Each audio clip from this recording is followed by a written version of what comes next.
And he had a bunch of computers set up here, including a gaming computer, which my dad gave back for two reasons. One, because of the party. Two, because you know, I got good grades and stuff.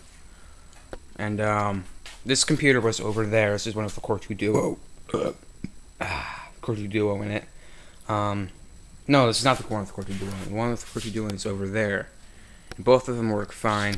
I was gonna set this one over here because I was expecting people to do a lot of gaming and stuff, but no one really ever did any gaming at all whatsoever, so it didn't really get used. It didn't matter anyway because I couldn't even get the Ethernet working on it since the Ethernet over here is busted. And this is my Airsoft sniper. I don't know what this is doing out here, but it's out here anyway. Here's our gaming computer back.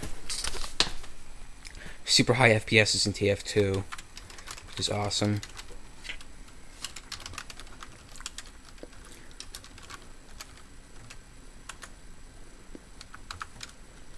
So we're getting like over 100 FPS right now. Anyway, and this has been sitting at my dad's coworker's house for, or at least ex-coworker's house for about 3 or 4 months, and I planned saying I was 12 by the way. I just noticed how bad care took of it. There's scratches all over the side of it. It's basically a piece of crap. It's got scratches in it and dust on it. Not really. It's not that bad though. I mean, it's in fairly good condition. But one thing I was not too pleased with is that this front cover here, the NZXT Guardian 91 case, is kind of coming off. So it's kind of like still works and stuff. Although I did break one of the temperature gauges in there. It says error because I broke it for some reason. It had tons of dust, so I cleared all the dust out of it. But I couldn't find my big mouse pad either, so I was using stuff. Hopefully this will go up in my room. I'll make a room video on that. And I was looking in my dad's room for something. I can't remember what, but I found Ghost Recon Advanced Warfighter 2 and installed it in this thing. You know, it runs pretty well. It's not that good of a game. I got all the Medal of Honor stuff. I didn't play Medal of Honor last night though. And I got Call of Duty World at War. I found the CD. I got this like over a year ago for when I bought my video card. Only thing is, my dad took it away after I got it. So, you know, this is not the packaging it came in. It came in the package like this. I'm not going to show you the promo code in the back of this because you might steal it. Not that you could, but, you know. You know, you would. I'm not sure if you could, but still. Anyway, he lost the white case that had the promo code on it. So I have a CD with no promo code. Kind of sucks, but that's why you write stuff down, people. That's why you when you get a game, you write down the promo codes and stuff. I don't know. I'm not sure if it's illegal or not to go online and get a promo code, because I did purchase this thing and stuff, so, you know. But anyway, you know, I have a lot of cleanup to do. I don't know how both my iPods ended up here. I took them out, I know that, but it's kind of a mess in here. So I'll finish up this video later tonight. Today's the 22nd, Monday. I have school today and tomorrow. I had school today, that is. I just got back. So I'll continue this video later today once things are cleaned up and once I can actually show you the computers. So, yeah.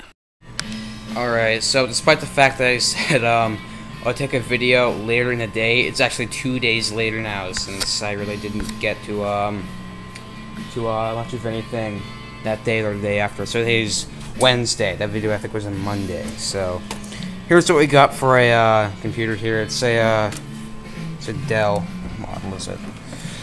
It's a Precision 450. It's in pretty bad condition though. It's got scratches and crap all over it. And that's basically it. It has no hard drive in it. It's a power supply down here though. I don't know what wattage it is. I really haven't checked because I'm so lazy. But it supports dual Intel Xeon processors. You know, Intel Xeon processors are nothing amazing though. I mean, they're like maybe a little over 1 gigahertz at best. So that's the heatsink, really dusty. Dual fans, of course, dual processors. I only had one processor in there. I think it was like 1.3 gigahertz Xeon. It's got these ports in the back. Nothing special. There's the HEP slot. There's another slot there. I don't know what this stuff is. I know that we got 2 IDEs, but I have this longer white slot, and I really truthfully don't know what it is. Cause I know it's some slot for older computers, but yeah. So a floppy drive, it has no CD drives or anything. It's in pretty bad condition. But if we were to buy stuff for it and upgrade it, it would sell for, be able to make some money off of it if we bought like a new case and a second processor and got hard drives and CD drives in it. But I'm not sure if that would be entirely worth it. This thing come out? It's not. Power supply is probably like, I don't know, 200 or 300 watt, I guess. So that's it for this thing. Here is the Dimension 8300 I was working on. We got 2 weeks ago. I made a video on it, and I've been spending an obscenely large amount of time working on it because we got, well, off eBay we bought an XP home installation CD. This brand lost one, and I installed XP on it. And I installed little drivers and stuff, but it's been a pain to get the Ethernet working. The Ethernet is still not working. I spent almost literally all day yesterday trying to get the Ethernet to work, because apparently Service Pack 2 on XP Home has some bugs with Ethernet. And I downloaded tons of stuff.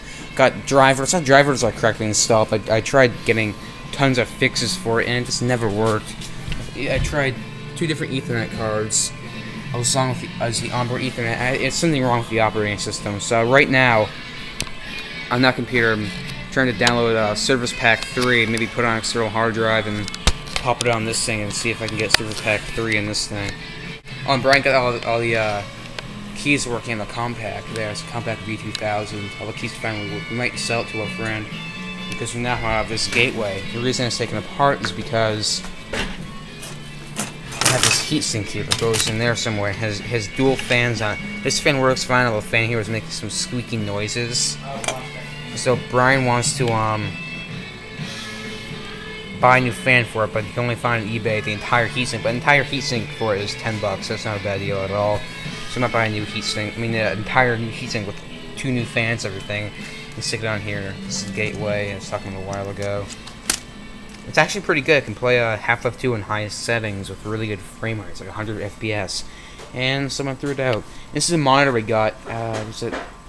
Yeah, I think it was this week. It was on Saturday. He's starting to take it apart to find exactly what's wrong with it. He plugged it in here. It does loud pulsing sound. It's finished installing XP. You just need to install some drivers on it. Oh, it's done? Okay. Yeah.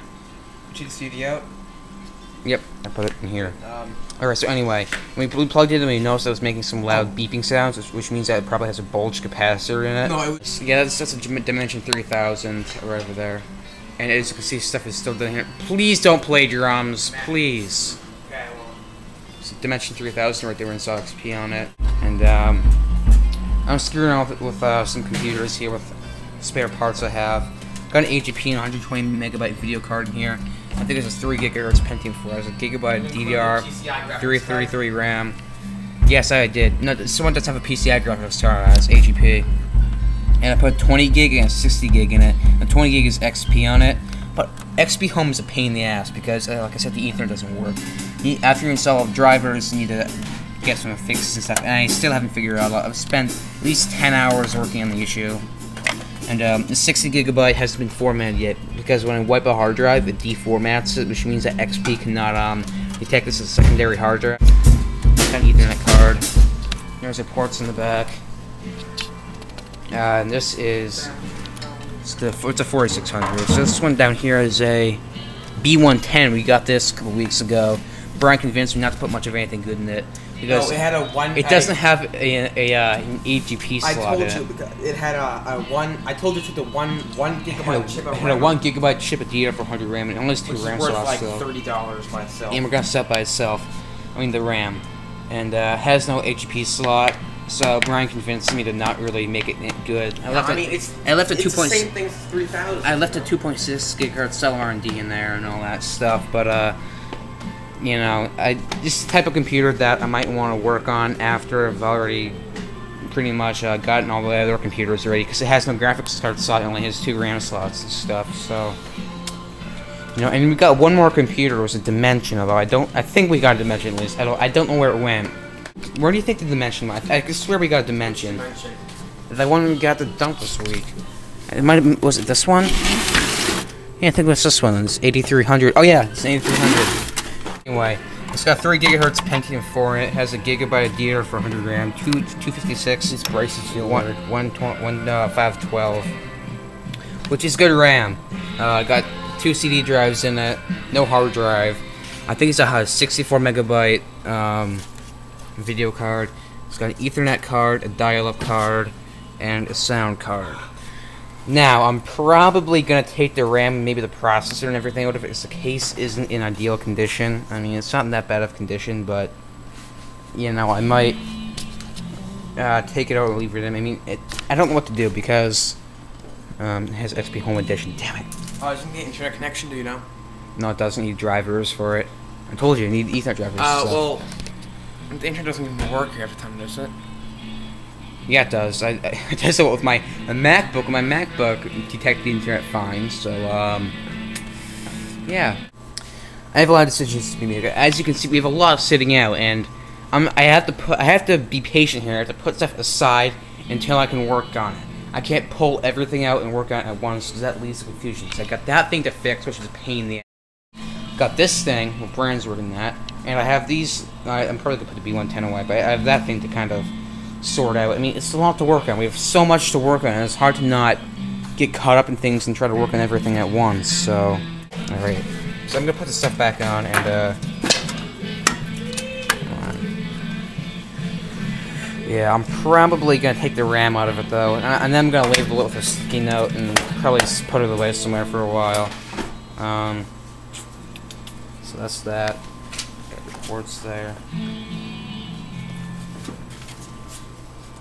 So yeah, I don't know, it's confusing, it's really confusing. I mean, I cannot get my mind off this issue. I mean, my MacBook finds the Ethernet here, but that PC there, which worked with Ethernet over there, does not, and this thing does not.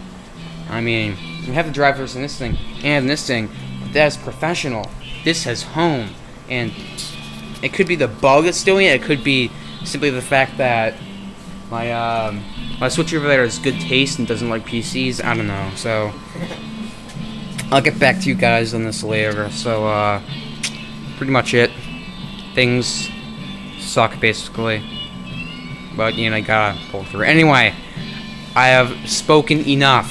Goodbye.